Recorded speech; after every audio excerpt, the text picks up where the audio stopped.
Agar insonlar tuyuqsiz yo'qolib ketsa, yer sharida qanday o'zgarish yuz berdi? İnsanlar yo'qolgan hamon insonlar tarafidan kontrol qilinadigan mashinalar darhol kontrolligini yo'qotadi. Metrolar hech qanday nishonsiz oldiga mangdi. Aeroplanlar bo'shliqdan tushib ketadi. Mashinalar o'zaro so'qiladi. Butun qatnash sistemasi darhol folash bo'ladi. İnsanlar yo'qolib bir kundan keyin elektr kontrol markazi folash holatiga tushadi. Bir qism quyosh energiyalik chiroqlar tarqatgan g'uva chaqnayotgan nurdan boshqa dunyo butunlay qorong'ulik cho'midi. İnsanlar yo'qolib bir haftadan keyin yemekliklar chirishga boshlaydi. Ermak ayollar ziyoda ocharchilik sababidan uylardan qochib chiqishga boshlaydi. Sirtqa chiqib yemeklik izlaydi. Sargardonchilar bir yerga to'plashib, insonlarning zodi nega ketganligini tafakkur qiladi. Lekin qafas ichiga qamoqliq mushuk, shatut qatorliq ermak ayollar faqat jimjitgina o'limni kutib yotadi. İnsanlar yo'qolib bir oydan keyin yer osti turbi yo'li yeriladi. Ko'p miqdordagi suv yer yuziga eqib chiqadi. Texnik qo'rqinchli bo'lgani insonlar bo'lmaganlikdan yadro elektr stansiyalari kontrolligini yo'qotadi. Hamda atrofdagi hayotlarga nisbatan halok bo'lish xarakteridagi ziyon keltirib chiqaradi. Undan keyingi bir mezgil ichida zo'r miqdordagi yadrodan bulg'anish bevosita holda butun yer sharining klimatiga ta'sir ko'rsatadi. Necha hafta davomlashgan qor butun yer sharini qoplaydi. İnsanlar yo'qolib yarim yildan keyin olam bo'shliqidagi sun'iy hamrohlar bara-bara orbitadan eg'ishga boshlaydi hamda orqa-orqadan atmosfera qavitiga so'qiladi. Yer sharidagi hayvonlar bu oqar yulduz kabi nurli paytni o'z ko'zi bilan ko'radi. İnsanlar yo'qolib bir yildan keyin o'simliklar suv ichmaydigan qatlamlarga singishga boshlaydi. Shaharlar qaytadan qaqosliqqa aylandi. İnsanlar necha ming yilda barpo qilgan shaharlar chiriydi. Ovliq hayvonlar qaytib keladi. İnsanlar yo'qolib 5 yildan keyin butun yer sharidagi asfalt yo'llar bara-bara yechil o'simliklar bilan qoplandi. Tabiat o'zining kishini cho'chitadigan asli keltirish iqtidorini joriy qildirib, yer sharini qaytadan olqinga oladi. İnsanlar yo'qolib 20 yildan keyin shaharlar asosiyatdan butunlay o'simliklar bilan qoplandi. Ilgari bizni iftiqorlantiradigan osmon falak binolarning ko'p qismi hayvonotlarning makoniga aylandi.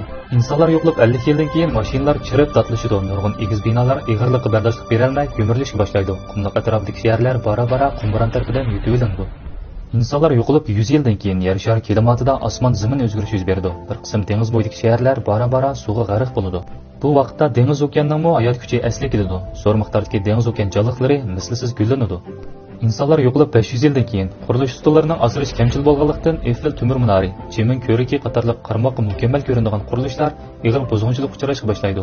Ular yana har vaqt o'rilib tushishi mumkin. İnsanlar yo'qolib 1000 yildan keyin 1000 yilga yaqin qad ko'tarib turgan balli qurilishlar bara-bara ko'mirilib tushadi. Ilgirki shalliq madaniyat asosdan so'yilib tugaydi. İnsanlar yo'qolib 5000 yildan keyin yer sharining muhiti g'oyat zo'r o'zgarishni boshdan kechirdi. Havo bargan sari saf hayotlik ekologiyasi bargancha mol bo'ladi. Hayvonotlar yer shariga qaytadan hukmronlik qiladi. İnsanlar madaniyatining iznasi vaqtning ta'sirida hech nima qolmaydi. İnsanlar yo'qolib 10 ming yildan keyin to'pchallar chaqchagidan parchalandi. Po'latlar allaqachon qoldiq to'piga aylandi.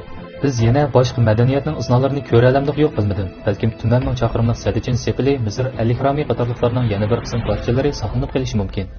Albatta yana Norvegiyadagi yer shari uruq omborimi mavjud bo'lishi mumkin.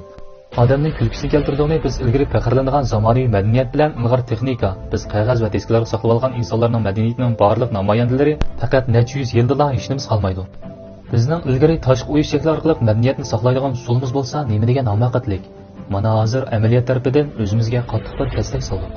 10 ming yil insonlarga nisbatan aytganda tasavvur qilg'ili bo'lmaydi, lekin 10 ming yil yer shariga nisbatan aytganda hech nima hisob emas.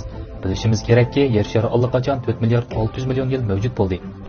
Agar 24 soat bo'yicha hisoblaganda 100 ming yil yer sharining umriga nisbatan 2 sekundga ham emas. Necha ming yil burun bizning ajdodlarimiz g'oyat zo'r badal to'lash orqali nurg'un turlar ichida o'z karomatini ko'rsatgan. Mana bugun biz oxiri yer shari hayotlik zanjirining yuqori nuqtasida turaldik. Lekin biz sanoat inqilobidan keyingi necha yuz yilda yer sharini o'tmitish qilib o'tdik. Balkim biz rostla xatolashdik. Biz boshdan oxir bir ishni o'ylashtirmadik. İnsanlar bo'lmasa yer shari texnik kelindi. Ikkinchi insonlar yer sharidan ayrilsa, faqat halok bo'ladi. Bugun har yili sanab bo'lolmaydigan turlar yer sharidan yo'qolyotdi. Bugun yer sharidagi ishlatkil bo'lgan boyliqlar balkim 100 yilga yetmasligi mumkin. Agar bu yana davomlashsa, uzun o'tmay insonlarning yo'qolishi amaliyotga aylanishi mumkin. Oxirida bu videoni texnik ko'p odamning ko'rishini umid qilaman. Bizning kelgusi avlodlar uchun, ham yana o'zimizning kelgusi uchun.